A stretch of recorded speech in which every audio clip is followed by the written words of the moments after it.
This is one of the most important reviews that I'm gonna make this year. I finally bought the Ryzen 9 9950x, the flagship, the best CPU that AMD has. I finally compared it to the Core Ultra 9 285K. And you think, why is this important? It's important because this guy over here, the RTX 5090. And this guy slightly changed the game because one might not have the edge over the other anymore. I want to know how good is the Ryzen 9 9950X against the Intel in creative workflows, and some of the things that I've seen other reviewers make already. They weren't kind of happy with the Intel, they weren't kind of happy with the AMD. What I'm happy with is that these guys are battling it out on the top, and that means we're gonna take the benefit. As creators, this is one of the best times to build a creator PC, but which one is better? There's a lot to talk about. Let's go.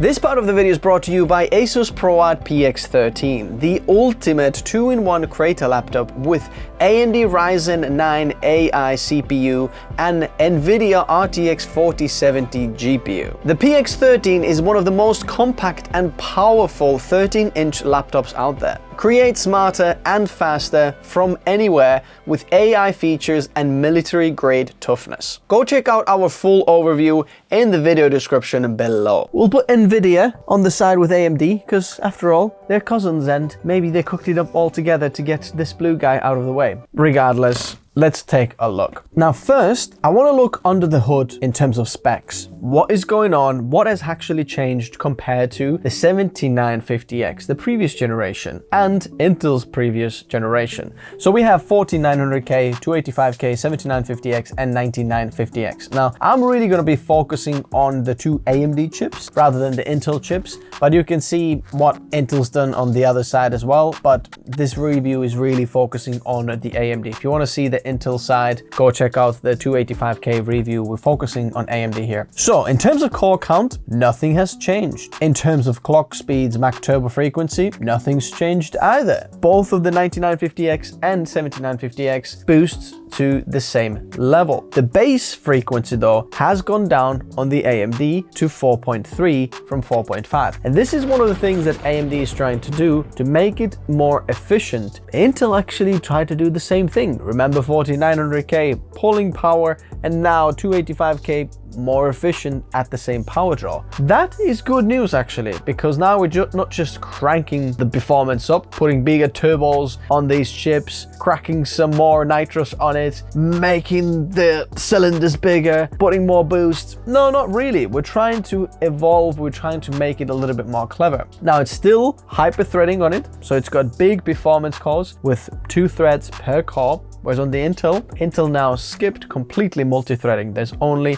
single threading on all of the P and E cores, which is interesting. Max PCI generation, PCI 5. There's PCI lanes, 24 lanes on each as well, DDR5. In terms of cache, it hasn't changed, L2 cache either, but I found very specific in somewhere in some specs, I can see that the L1 cache has actually changed from 64 kilobytes to 80 kilobytes. So the fine fastest cache in there has actually increased. The base power hasn't increased at all, and the turbo power has actually come down. And we'll talk about the power draw a little bit later, but you can see 7950X was pulling 230, now we're around 200. iGPU is exactly the same, and in terms of process node, now this is interesting. AMD has always been ahead with the process node, you know, whenever you can remember. TSMC 7, Intel was still on 14 on Intel. Whenever AMD went back down to 5, then Intel was on 7, and so on. Now Intel is using the 3nm TSMC, probably like similar what Apple is using. The 9950X is using 4nm TSMC node. So Intel now is ahead in terms of the process node. Pricing though, this is where things get very messy and very interesting. These prices are at the point of me making the video, 31st of January. And whenever you're watching the video, please let me know in the comment section below what it costs in your local store right now. What's the most expensive one? And by the time you're watching this, the prices might have changed, so I highly recommend checking out the latest pricing in the video description below. The 285K is the most expensive CPU in here. The 9950X is actually slightly cheaper, $20 cheaper. The 7950X is a little bit cheaper, under $500, and then the 14900K is $433. After the benchmarks, we're going to come back to the pricing, but what makes it a little bit of a mixed bag is when we look at the motherboards. I was looking at the motherboard Z890 versus X870 on AMD this way, and I saw that AMD's motherboards are always a little bit more expensive than Intel's Z890. So if we count the motherboard price difference into the mix of the CPU, we're kinda at the same ballpark now. I think AMD probably lowered their prices because they knew that the motherboards are more expensive. They're very, very similar. We're talking about $10, $20 the same price. So we really have to know now which one is better because they kind of cost the same. In terms of the Testbench setup, on AMD, I'm using the ProArt X870E created Wi-Fi. The Core Ultra is tested on the Gigabyte Z890 Aorus Elite X Ice. Different RAM for all of them. I'll talk about that in a minute. The GPU is RTX 4090, not 5090. I'll explain that in a minute as well. For the cooler, we've got 360mm cooler or AIO on all of them. And we're using a Thermal Grizzly Cryonaut for the best cooling performance, and because of the best cooling performance, none of them are thermal throttling. In terms of the operating system, we're using Samsung 980 Pro and sometimes Project Drive 980 Pro as well. I'm not bothered about games at all. And just a side note, AMD and Intel, both of them, when testing with games, you know, when they sent out the review units, Intel did that and AMD does that as well. They recommend you using RAM DIMM sticks that are above their factory specs. They're telling you to use faster RAM that they officially support. And what happens when you use RAM that is out of factory spec? The warranty gets kind of messy. Now, we've seen that Intel's been very good at the warranties and giving them the CPUs, you know, if something's happened to the CPU, even if your XMP was on or whatever. The same with AMD. Just so you know, legally when you take them to court, you're probably gonna lose.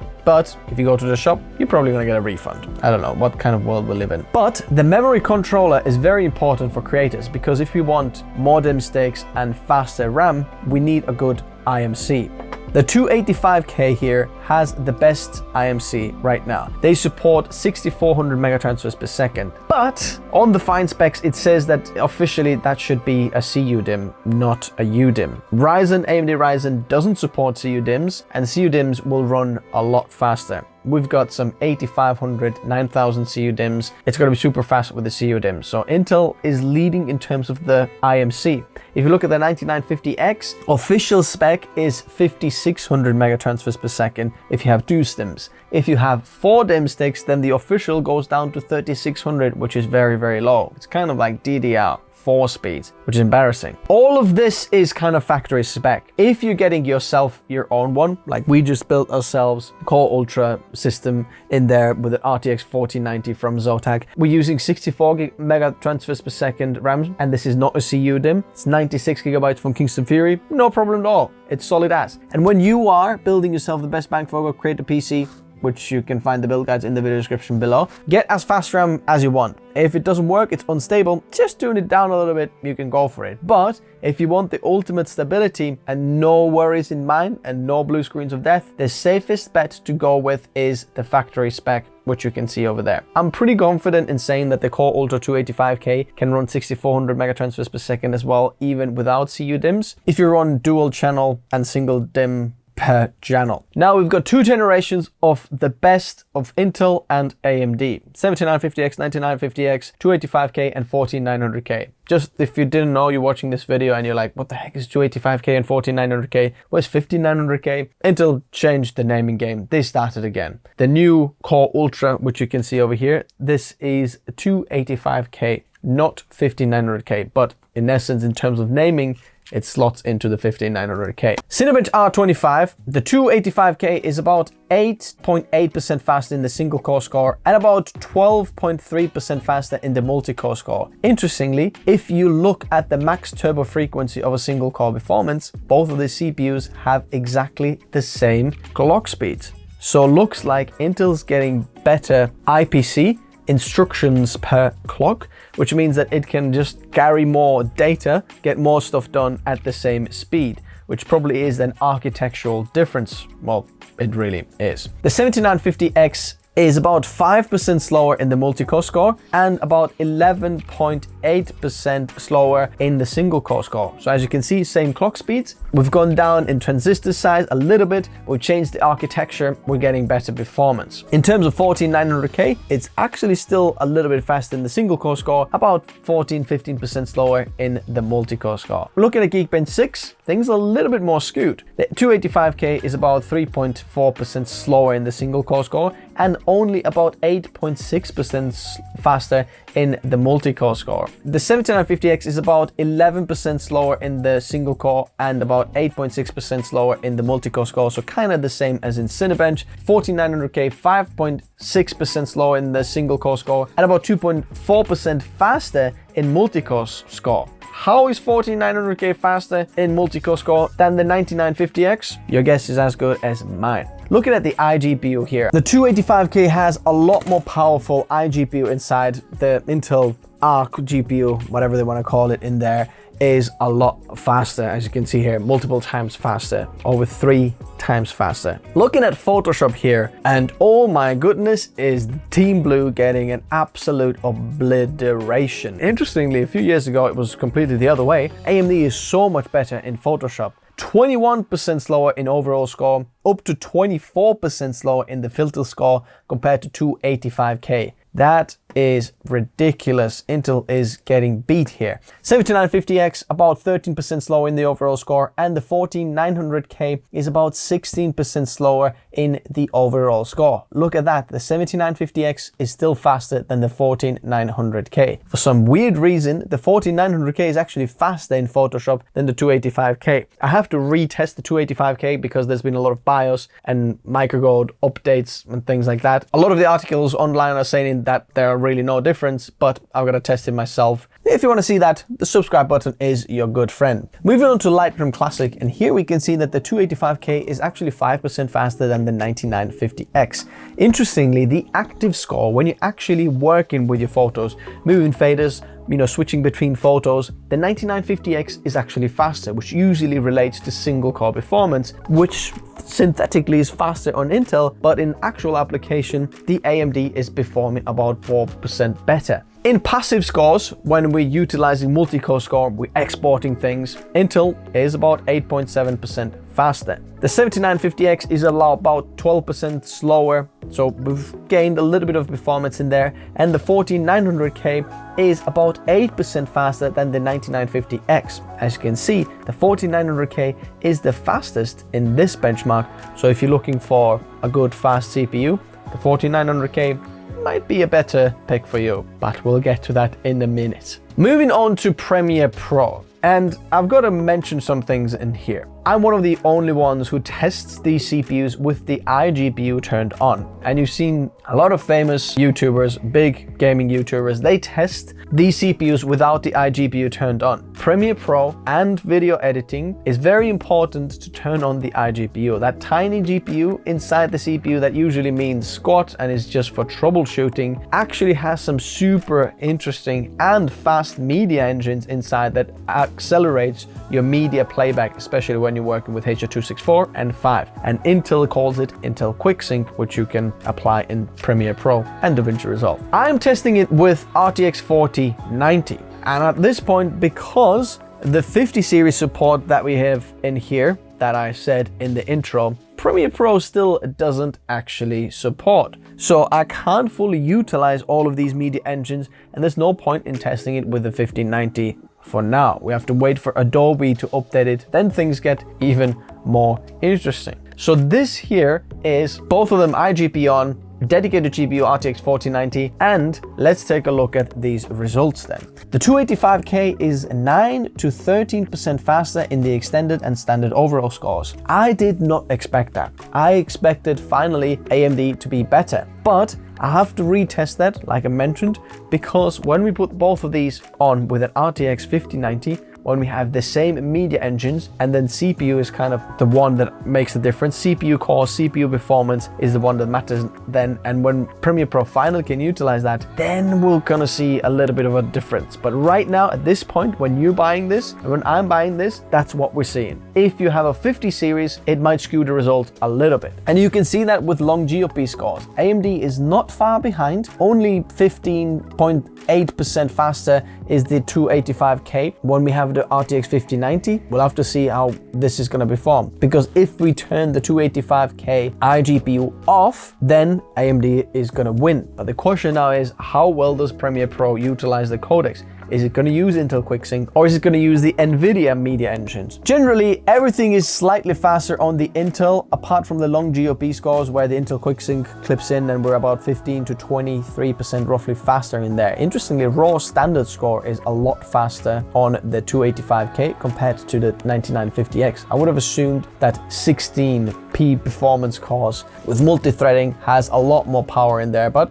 hey, what do I know? The 7950X is about 4.3 to 4.9% slower. So we've gained roughly about 5 up to 9% between the generations. The 14900K is actually 5 to 6.6% faster in the extended and standard overall scores compared to the 9950X. Wait a second, the 14900K is still faster than the 9950X. We're using the same GPU on both, but here now I'm thinking that the RAM frequency might actually start to matter, because I am testing all of these CPUs with their factory spec RAM speeds. So the 9950X gets 5600 megatransfers per second, not whatever AMD or Intel recommends for their review kits. For 285K, I'm using 6400 megatransfers per second, because that's like this spec. The 7950X is 5200 and the 14900K is 5600. But even at the same frequency, the 14900K is a little bit faster than the 9950X. Just think about the price here. In After Effects, the 9950X is the best CPU in here. Obviously, the multi-core, having no BS about the hybrid or any architecture, it is just the fastest. 285K is about 4% slower, 7950X is about 10% slower, and the 14900K again about 5% slower. It is the best. Now, is it really that much better? Can you tell 4% than 285K? Maybe not. Can you tell 10%? The 7950X is holding its weight quite a bit. DaVinci Resolve 285K is about 6% faster in the basic score, about the same, in fact, pretty much literally the same in standard overall score, and about 1.3% faster in the extended overall score. As you can see, the 9950X pretty much matches the score of the 285K apart from the long GOP, and I think there's some kind of a DaVinci Resolve or driver issue with the iGPU and playing it back. Maybe it couldn't really play that back. I don't know. The 9950X and the 285K, they're kind of the same. Doesn't make much of a difference in there. 5% here or there is just above the margin of error. So I would say the 9950X matches the 285K performance, and 285K isn't that much faster unless you go with a faster RAM. The 7950X, as you can see in here, the 9950X isn't that different at all. In DaVinci Resolve, the 9950X and 7950X, they're within 1-2%, within margin of error, so they perform essentially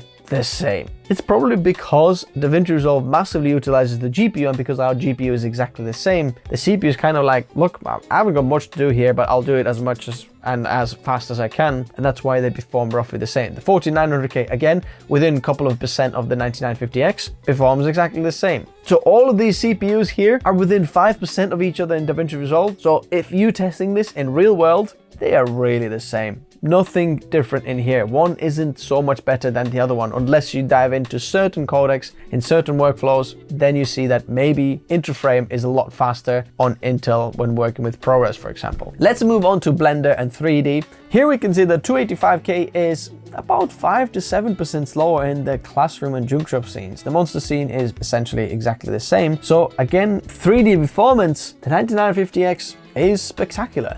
The 7950X is about 6 to 8.7% slower in these scenes, so we haven't gained that much performance over the previous generation. Now let's think about that. New generation, you would expect more than 7% improvement, would you? 14900K is about 14 to 34% slower in the monster junk shop and classroom scenes. That is quite a big gain over the 14900K. What about V-Ray? 285K is actually now, interestingly, about 3.4% slower. The 7950X is about 7% slower and the 14900K about 25% slower. As you can see, 9950X is the best one out there. I would say for 3D, the 9950X is the best one out there. But let's talk about power consumption, because now things are a little bit interesting. As you remember, the 7950X pulls around 230 watts. The 9950X from stock factory settings, it pulls around 200 watts, 30 watts less. But the 285K with its maximum stock settings, what it allows you to do without voiding the warranty and calling it overclock, it actually runs 295 PL1, 250 PL2 limit, which means Intel is using more power, quite a bit more power. As you can see, AMD is the more efficient one. So I went to the 9950X BIOS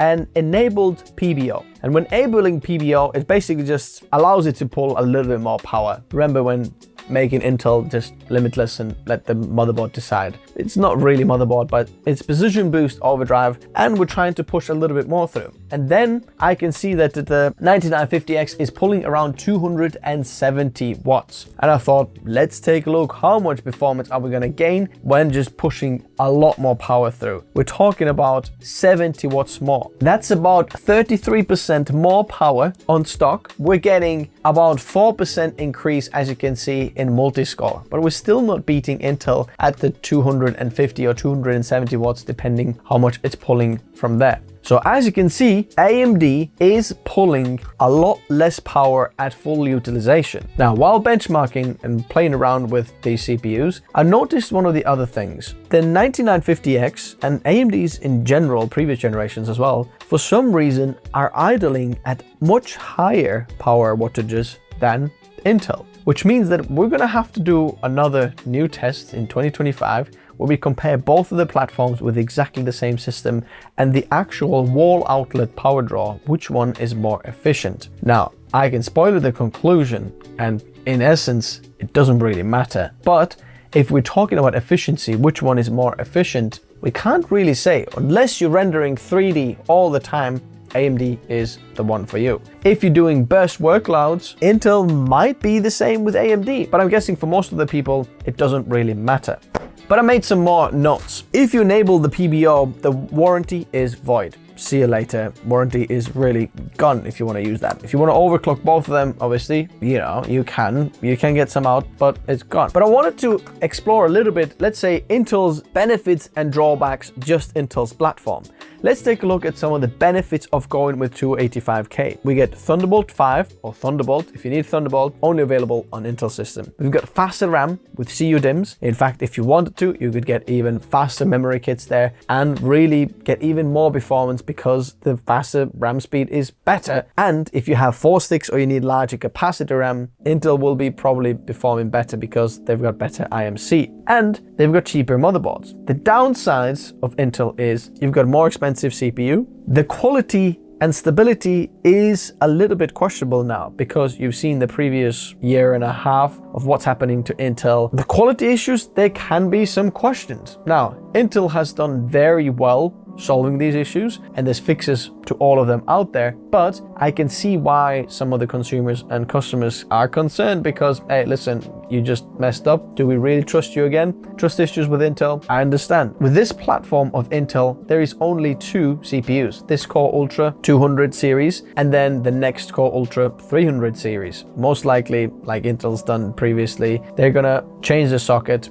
and you're not gonna get any more performance boost, whereas AMD is keeping it longer in terms of years, but not perhaps the generations. As you can see, it's Ryzen 7950X and then 9950X, and they compete with different generations. Intel has actually released a lot more different generations of CPUs during the same time, while AMD is releasing less and perhaps bigger jumps. Let's have a look at AMD's platform. Now, The plus side of this is huge platform upgrades. Longevity of the platform stays a lot longer. They've got USB 4 standard now with all of the X817 motherboards, and it's widely spread USB 4, which is really, really nice. Is it more efficient? Kinda, like we talked about it. And if you actually still want the Intel QuickSync, what you can do is buy the AMD platform, especially for video editors, and get an ARC A770 or B580, very, very cheap. Combine that with your CPU, not even NVIDIA, because that is so much more expensive. You get the Intel QuickSync, what you wanted. Now we've come to the conclusion. Which one then is better? Which one should you go for?